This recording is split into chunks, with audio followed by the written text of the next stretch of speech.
Salut à tous, j'espère que vous allez tous très bien. On a sorti le t-shirt rouge aux couleurs du Qatar, puisque vous le savez très bien, aujourd'hui a eu lieu le tirage au sort pour la prochaine Coupe du Monde qui se déroulera bien entendu au Qatar et qui aura lieu de novembre à décembre. Dans cette vidéo, on va faire l'état des lieux des différentes nations réparties dans 8 groupes différents. On va un petit peu analyser les performances de chacune de ces nations, quelle équipe peut être favorite de ce groupe, quelle équipe peut se faire éliminer. Voyons ça ensemble.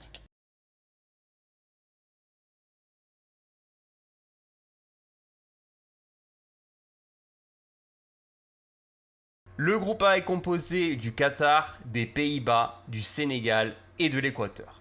Alors j'avais un petit peu peur au début du tirage au sort que ce groupe A soit trop déséquilibré par rapport aux 7 autres groupes. Du simple fait que le Qatar se retrouve automatiquement en tête de série de ce groupe A, alors qu'au classement FIFA, c'est probablement l'équipe la moins bien classée. Donc j'avais un petit peu peur, mais c'est vrai que par rapport au fait que les Pays-Bas et le Sénégal se retrouvent dans ce groupe, ça rehausse un petit peu plus le niveau de jeu. Je m'explique. Les Pays-Bas, c'est une équipe qui est déjà dans le top 10 des meilleures nations du monde. C'est une équipe qui, certes, a manqué le dernier mondial 2018, mais c'est une équipe qui est en train de monter petit à petit et de créer un effectif très complet. Aussi bien en défense, aussi bien au milieu de terrain, tu as des individualités qui ressortent de ce lot. T'as un Van Dijk qui redevient aujourd'hui l'une des meilleures défenses centrales du monde. À ses côtés, t'as le jeune Delert de la Juventus qui connaît aujourd'hui le haut niveau. Au milieu de terrain, t'as Frenkie de Jong qui on ne peut pas négliger ses qualités.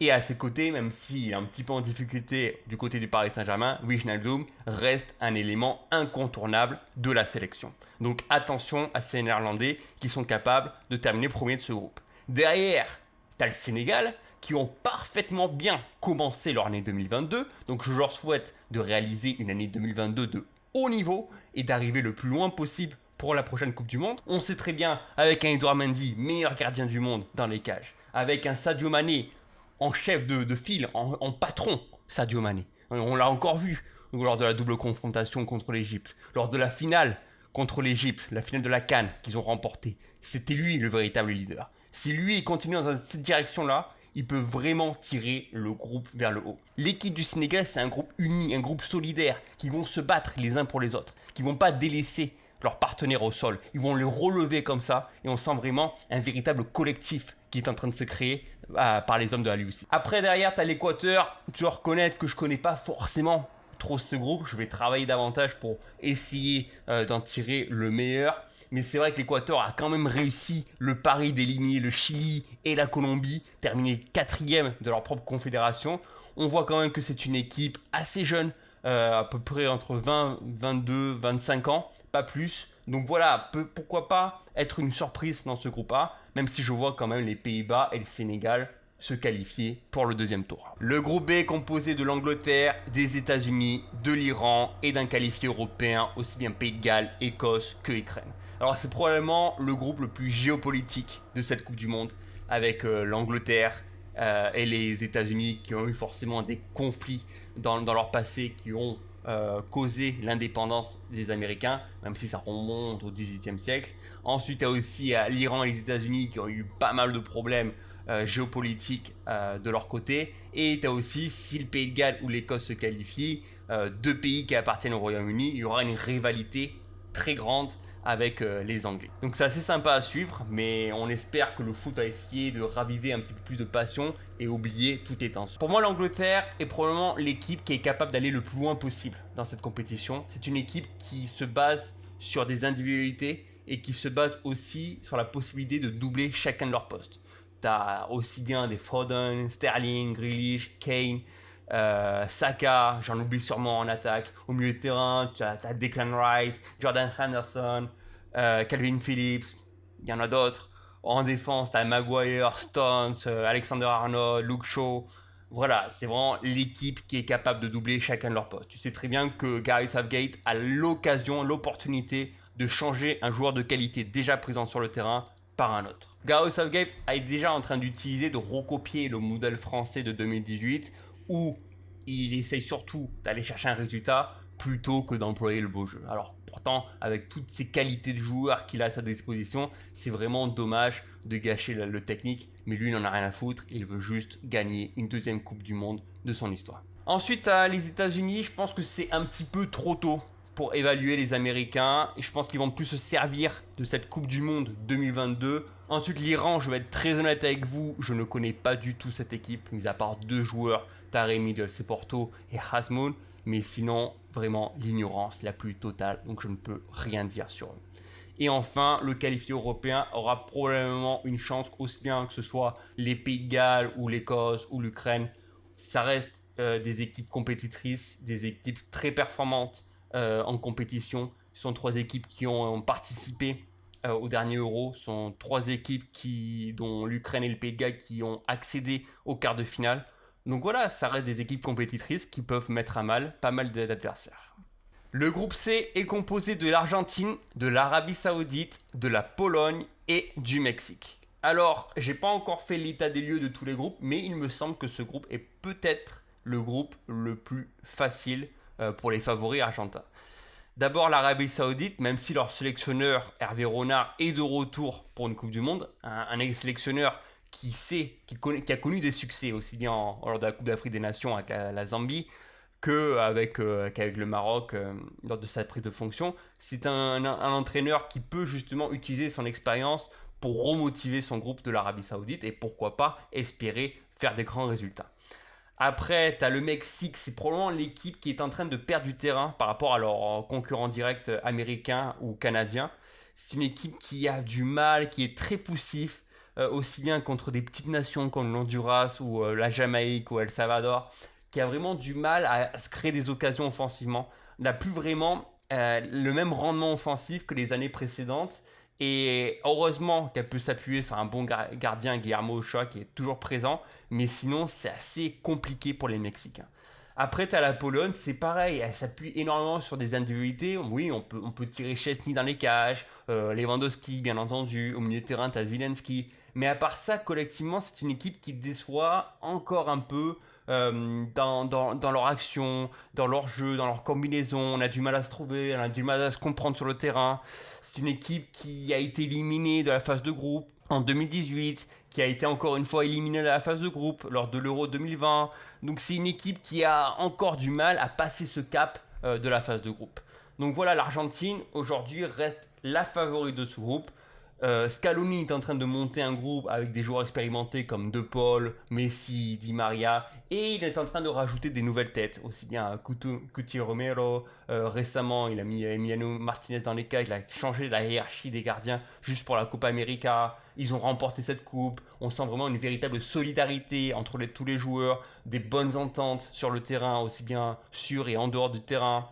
C'est vraiment une équipe qui peut faire vraiment très peur et j'ai vraiment l'impression que tous les joueurs veulent rendre un hommage pour Lionel Messi et lui ramener cette fameuse Coupe du Monde qui lui manque à son palmarès.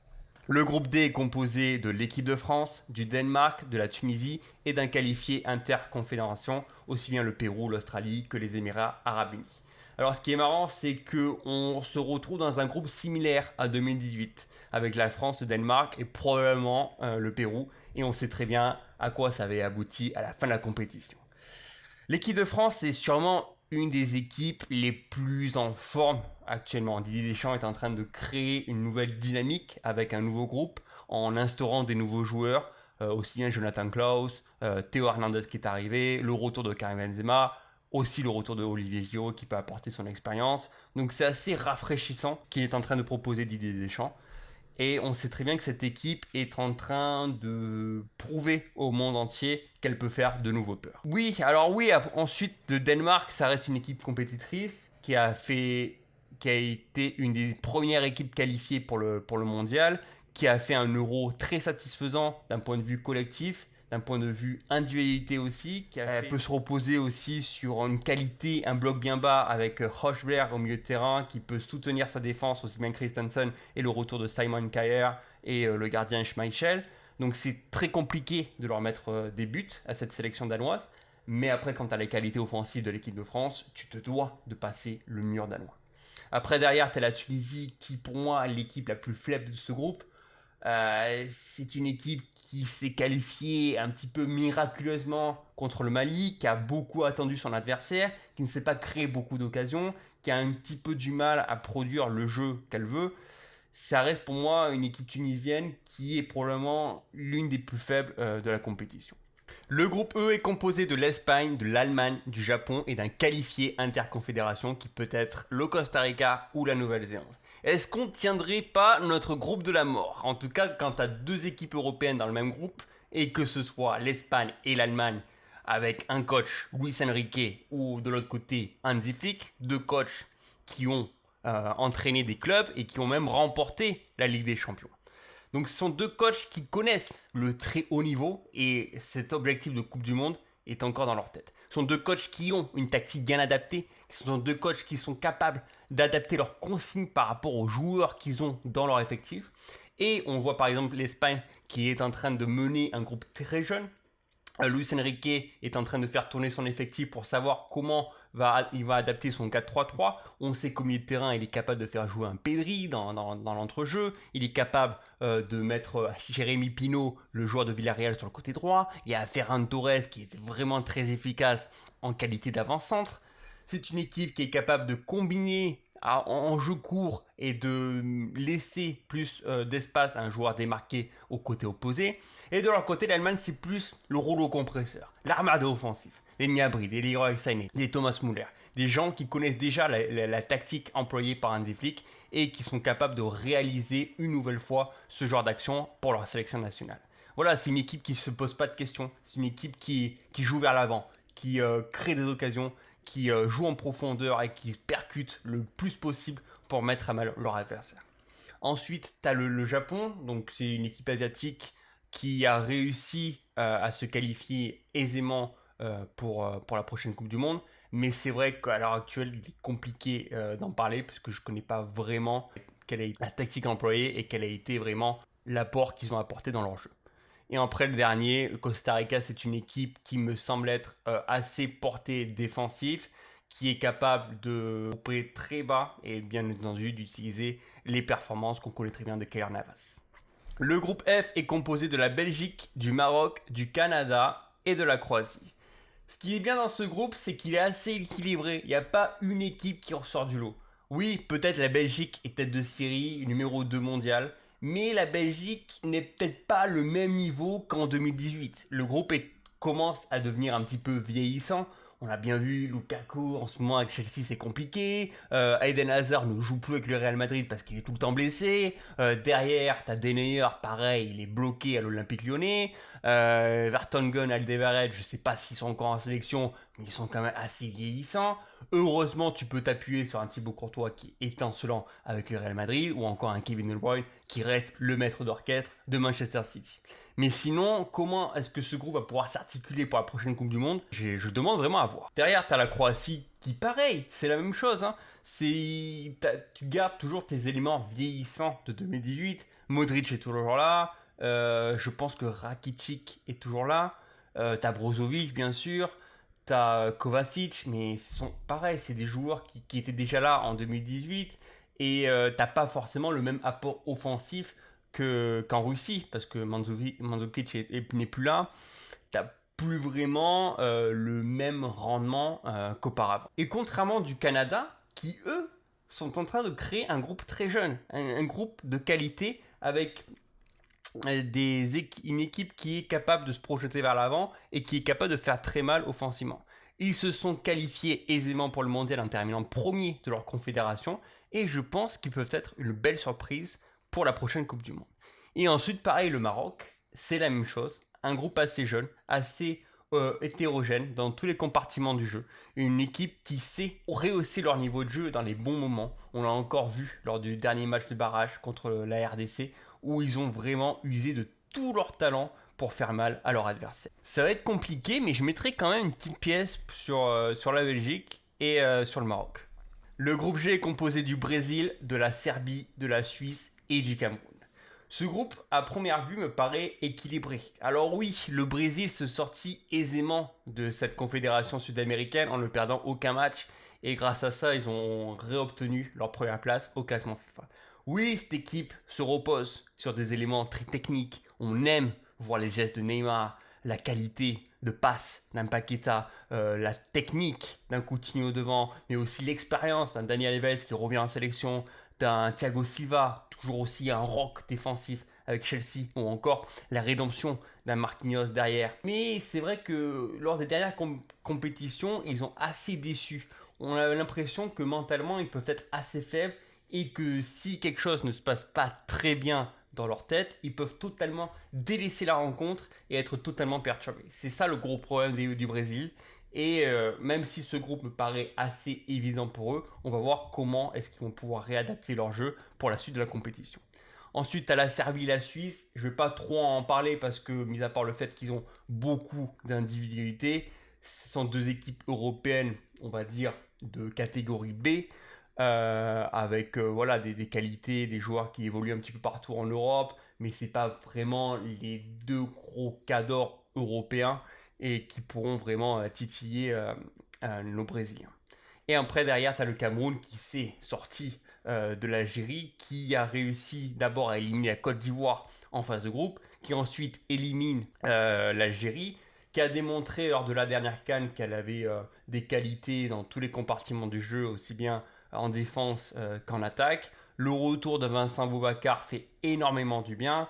Tu as un Karl Toko Ekambi qui peut user de sa vitesse pour faire mal en contre. Derrière, pareil, tu as des défenseurs qui tiennent la route avec Onana dans les cages. Le Cameroun peut être une belle sensation, même si je pense que la Coupe du Monde reste quand même un niveau supérieur à la Coupe d'Afrique des Nations et que ça risque d'être compliqué pour nos amis africains. Le groupe H est composé du Portugal, du Ghana, de l'Uruguay et de la Corée du Sud. Ce qui est bien dans ce groupe, c'est qu'on a un groupe assez exotique où chaque continent est représenté avec l'Afrique, l'Asie, l'Europe et l'Amérique.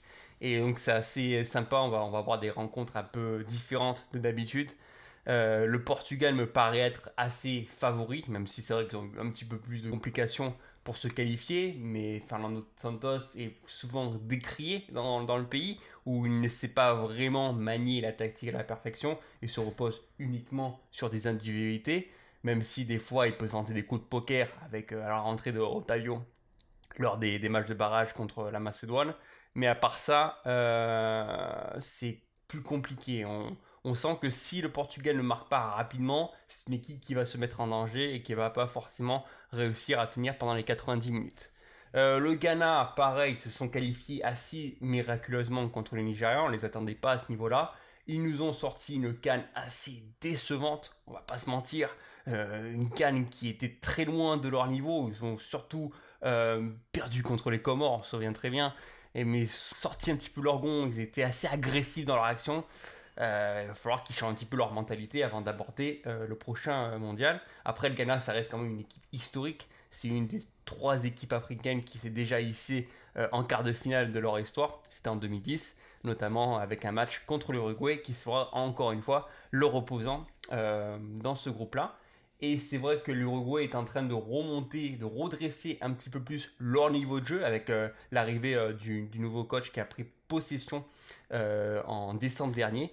Et l'Uruguay ne se repose plus énormément sur leurs dinosaures, que ce soit Suarez, Cavani ou Godin, mais est en train d'influencer un petit peu plus un jeu plus jeune, porté sur l'équilibre du ballon, sur la possession pour éviter de donner trop d'espace à leur adversaire. Et après, tu as la Corée du Sud, pareil, hein, toutes les équipes asiatiques, je ne vais pas vous mentir, je ne les connais pas. Oui, tu as des qualités individuelles, tu as Han Min-son qui est capable, avec sa vitesse, avec sa qualité de percussion, de faire mal et d'éliminer un vis-à-vis sur une phase de contre. Merci à tous d'avoir suivi cette vidéo. C'était un ensemble d'analyses des différentes nations, des différents groupes en présence pour la prochaine Coupe du Monde. On reviendra bien entendu sur chacune de ces nations entre juillet et novembre avant la compétition, où on détaillera dans chacune de ces vidéos les équipes, quel est leur effectif, quelle est leur tactique, quelles sont les forces en présence, quelles sont leurs faiblesses. On va essayer de voir ça tous ensemble et de vous proposer un contenu interactif. Merci à tous d'avoir suivi. N'hésitez pas comme d'habitude à vous abonner à la chaîne et moi je vous retrouve la semaine prochaine. Salut!